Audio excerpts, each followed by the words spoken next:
Bakit? Bakit pa kailangan yung lumipat? Hindi pa naman ito ang wakas ng lahat eh. Dok, aga! Huwag kang umalis! Sandali nga, sandali! Hindi ka dito, Paolo! Hindi! Hindi ka dito, ayaw mo, hindi ka dito. Hindi ka dito! Ang uuwi nyo? Nag-iiyak ka kayo para kayo namatayan? Diyan lang sila lilipat sa kabila, oh. Pag nadulas ka sa hagdanan, nandun ka na sa kanila.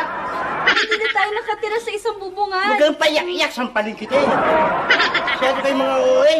Di kita maaaring iwanan.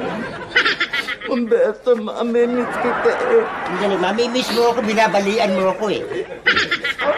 Masakit eh, masakit. Hindi mamimiss kita. Mamimiss mo, binabalian mo ako.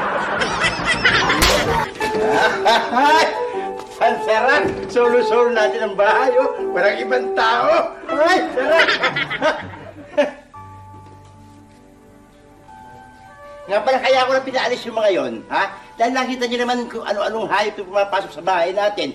Aso, manok, di ba, mga kung ano-ano, ha? Ha?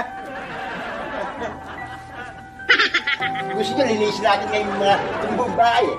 Gusto mga kwarto, linisin natin, gusto niyo? Ayaw niyo? Ay, tsaka na natin linisin, ha?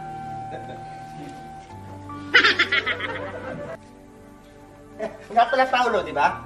Gusto mo magkaroon ng sariling kwarto. Ngayon, pwede mong kunin itong kwarto ni Doc Aga, oh, ha? Wala nang tao rito, ha? Paolo, ha?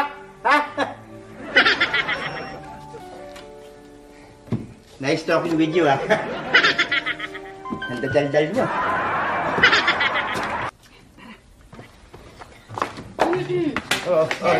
Oh, sandali.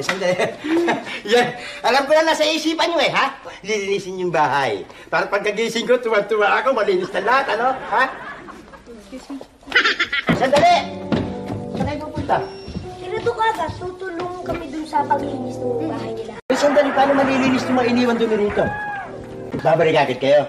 Di bali, Papa, may itinira naman kaming walis doon para ikaw na lang ang maglinis. Okay, itinira namin. Ay, isang pangyayari, ah. Okay, Doc!